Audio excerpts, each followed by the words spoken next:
ইষ্টপ্রাণ দাদা ও মমতাময়ী মায়েদের আনন্দিত জয়গুরু। সব আপনাদের শরীর ভালো থাকুক, দয়ালের কাছে এই নিবেদন করি, সুস্থ থাকেন। তো আমি এখানে সুভাষ মুর্শিদার লেখা আচার্য সান্নিধ্যে 43 12ই মাঘ 1430 শনিবার পড়ে খুব ভালো লাগলো, আমি উপকৃত হয়েছি, তাই আপনাদের সাথে শেয়ার করছি। সন্ধ্যায় আচার্য ফিলন্থপি সম্মুখ মণ্ডপে বসে নানান নিবেদন সমাধান দিচ্ছেন নিবেদনের। তো অসমের এক কেন্দ্র থেকে আগত কয়েকজন যুবক তাদের কেন্দ্রে পাশের জমি ক্রয় করার ইচ্ছা জানালে তিনি তাদের পরামর্শ দিয়ে বলেছেন, জমির মালিককে বলবি আমরা ভিক্ষা করে চলি, আপনি কি দিতে পারবেন? আপনি কি আমাদের সাথে ব্যবসা করবেন? এইভাবে বলে 100 টাকার 80 টাকায় নামাতে পারিস কিনা দেখ, পরে 70 টাকা দিয়ে বলবি আর পাচ্ছি না। ওই যুবকের আরও জানান, কেন্দ্রের অবিন্দার জন্য কোনো ঘর নাই, ঘর বানাতে চাই। তাতে বলেছেন, কোনটা প্রায়োরিটি আগে সেটা দেখ, কোনটা আগে দরকার? ওরা বলেন জমিটা। আচার্য বলেন, খুব শীত পড়েছে, তোকে একটা গামছা দেওয়া হলো, মুখ ঢাকবি না পা ঢাকবি? মুখ ঢাকবো। তাহলে তাই কর। পরে তিনি এক শোকগ্রস্ত যুবককে শোকের সময় মনের ওঠাপড়া বিষয় বলছেন। প্রিয়জনের মৃত্যুতে শোকগ্রস্ত হয়ে মুহ্যপান হতে হতে হঠাৎ খিদের ভাব উৎপন্ন হলো শরীরের মধ্যে। এই খিদের আগ্রহটা কেন তৈরি হলো? কারণ জীবন এটাতে শেষ নয়, এই মুহূর্তে শেষ হয়ে যাচ্ছে না। তাহলে দুঃখের গ্লানি আমাকে সেখানে নিয়ে গিয়ে নিজের অস্তিত্ব সম্বন্ধে সজাগ করল যে তুই বেঁচে আসিস, তাই আমার খিদে পেল। তখন আমি কি করি? দুঃখে বসে থাকলে এক সময় উঠি, বলি আমাকে কিছু খেতে দাও ধরা গলায়। কেননা তখন যদি বলি কণ্ঠস্বর কর্কশ উচ্চগ্রামে, এই আমাকে কিছু খেতে দাও, তাহলে বলবে যে তোর দুঃখটা কোথায় গেল এর মধ্যে? আসলে তখন আমার অস্তিত্বের রক্ষার বিষয় আছে। তাহলে যে অস্তিত্বটা চলে গেছে, দূর হয়ে গেছে, আয়ত্তের বাইরে চলে গেছে, সেটার সাথে আমি নিজেকে বিচ্ছিন্ন করছি আমার খিদে পাওয়ার মধ্যে। তার মানে আমার নিজেকে রক্ষা করার আকুতি জাগলো, যেটা নাই চলে গেছে, তার থেকে বিচ্ছিন্ন হয়ে আমি নিজেকে রক্ষা করার প্রয়াসশীল হলাম। নিজেকে রক্ষা করার জন্য কি করতে হবে? তখন জীবনীয় যা কিছু তাকে ধরতে হবে।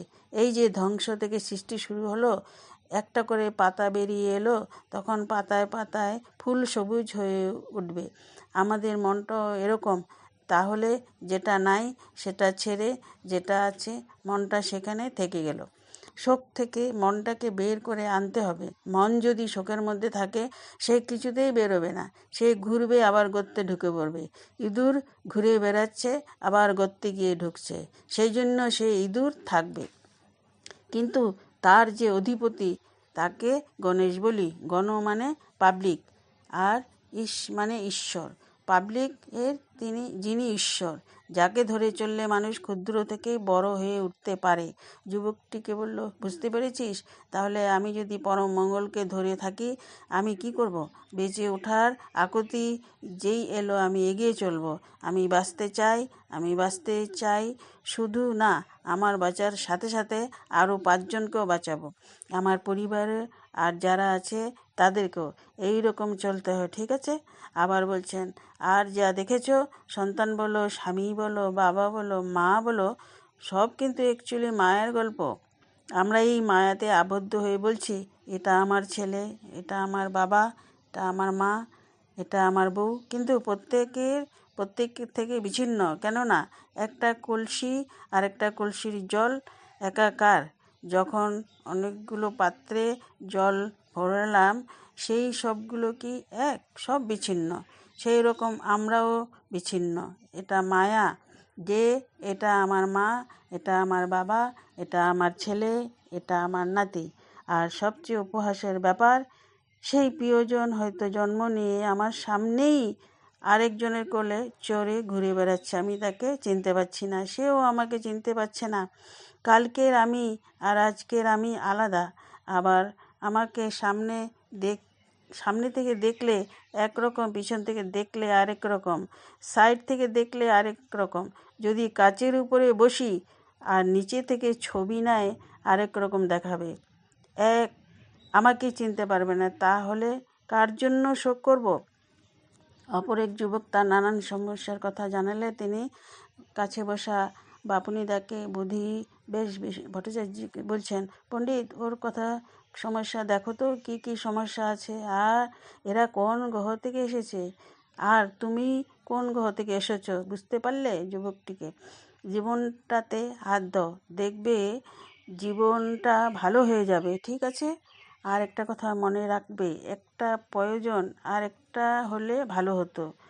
তুমি হলে ভালো হতোটাকে চুজ করছো। এই জামাটা আমার প্রয়োজন, এই জামাটা হলে ভালো হতো। এই খাদ্যটা আমার প্রয়োজন, এই খাবারটা হলে ভালো হতো। এইভাবে প্রয়োজন আর হলে ভালো হতো আজ সারা রাত্রি ভেবে ভেবে একটা লিস্ট করো। ভালো হতো আর প্রয়োজন, কোনটা চুজ করবে? যুবকটা প্রয়োজনকে অবশ্য আচার্য বললেন, তাহলে জীবনটাকে ওইভাবে চালনা করো। বাঁকুড়া সোনামুখী থেকে এক দাদা এসেছেন, সাথে তার সম্পর্কিত এক ভাইকে দেখিয়ে বললেন কোন কোন ডিগ্রির জন্য পড়াশোনা করছে এবং পিএইচডিও করবে। শীতের জন্য তার গায়ে সোয়েটার, কিন্তু ওই ভাইটি সোয়েটারটি ডোরাকাটা ছ্যাবলামো রকমের। যেহেতু ভাইটি পড়াশোনার মধ্যে আছে কিন্তু শিক্ষকতার লাইনে যেতে চাইছে, তাই আচার্য তার প্রতি বলছেন, তুমি যে কাজে থাকছো তার একটা ডিগনিটি আছে। তোমার চলা বলা আচরণ সমাজকে দিশা দেখাবে, বুঝেছো তো? সোজাসুজি পোশাক সম্পর্কে উচ্চারণ না করেও যা বললেন তাতে ওনারা সাথে সাথে আমরাও বুঝলাম তিনি কি বলতে চাইছেন। দেখলাম ওরা খানিক লজ্জিত হয়ে প্রণাম করে উঠে গেল। খানিক পর এক বিশিষ্ট দম্পতির সাথে বছর 20-র এক মেয়ে এলো। তাদের আলাদা আসনে বসতে দেওয়া হয়েছে। আলাপচারিতার পর তারা উঠে যাওয়ার সময় আসনটি এবড়ো খেবড়ো থাকায় মেয়েটি তা ঠিক করে দেয়। তা অলক্ষে আচার্যের প্রশংসিত বাক্যে মৃদু হেসে মেয়েটির প্রতি বললেন, এটা ভালো। এক দাদার নানা অসুখ, জবাবে তাকে বলছেন চিন্তার ধারার পরিবর্তন দরকার। অধিক চিন্তার দরুন হজমের সমস্যা, গ্যাস হয়, শরীর মনের কথা শোনে, নিজের বিষয়ে বলছেন, আমি যে এতক্ষণ বসি এতজনের কথা শুনি, আমার তো শরীর খারাপ হয় না? আমি কি করে পারি দিনের পর দিন? এখানে এত মানুষ আসে, তারা তো অসুস্থ হয় না? একটা ছন্দের মধ্যে জীবন চালালে শরীর সুস্থ থাকে।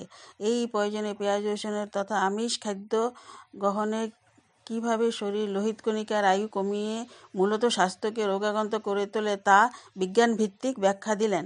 অপর একজনকে সমাধান দানে বলছেন, সমস্যাটা না, সমাধান নিয়ে আসবেন আমার কাছে। পরাজয়ের গল্প শুনতে চাই না, জয়ের গল্প কখন বলবেন?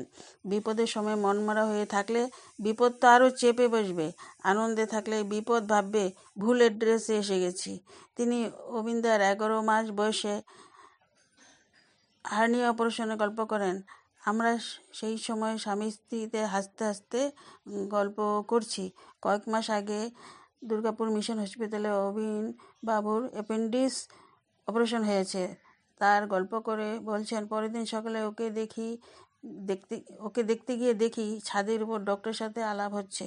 জীবনটা হাসি খুশি ব্যাপার, ধৈর্যের খেলা, বুঝলি ভাস্বতী?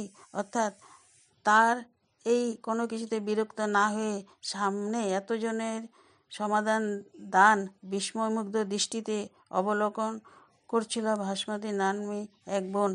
ওর মনের গতি অনুধাবন করে তার এই উক্তি, বোঝে প্রাণ বোঝে যার। একজনকে বলছেন, যেটা আমার আওতার বাইরে তার জন্য উতলা হতে নেই, যে উতলা হয় সে পাগল। আমি পাগল হইতে চাই না, মনটাকে সবসময় সাবলাইম রাখা। এখানে বসলে আচার্যদেব, ঘরে বসলে আরেক রকম। সব সময় ল্যাংটা হই পরিবারের বউয়ের কাছে যে ধরে ফেলবে এই বেটা 2 নম্বরই, যা বলে তা করে না। কথায় কথায় সহাস্যে গল্প করছেন। অবিনের মা বাবা শ্রী দাদার কাছে অভিযোগ জানিয়ে আমাকে বকা খাওয়াতো। একজনকে পরামর্শ দিতে গিয়ে বলছেন, সোজা আঙ্গুলে ঘি না উঠলে আঙ্গুল বেঁকাতেই হয়। এক বধূকে বলছেন, বরের উগ্র মেজাজের নিয়ন্ত্রণ কীভাবে প্রেমের শাসনে প্রয়োগ করবে। একজনকে যাজন করার পরামর্শ দিতে গিয়ে বলেছেন, বাসনের দোকানে বাসন বিক্রি না হলে পড়ে থাকে, ধুলো জমে নোংরা হয়ে যায়, তাই যা জানি তা দেওয়া দরকার। তো এই সুভাষ মুর্শিদাস এত সুন্দর করে এগুলো রেখেছিলেন, এবং সেই পরে আপনাদের শোনালাম, খুব ভালো লাগলো। নাহলে আমরা তো জানতেই পারতাম না। জয়গুরু, সবাই ভালো থাকেন। বেশি বড় হয়ে গেল। ইষ্টপ্রাণ দাদা ও মমতাময়ী মায়েদের আনন্দিত জয়গুরু, সব আপনাদের শরীর ভালো থাকুক, দয়ালের কাছে এই নিবেদন করি, সুস্থ থাকেন। তো আমি এখানে সুভাষ মুর্শিদার লেখা আচার্য সান্নিধ্যে 43 12ই মার্চ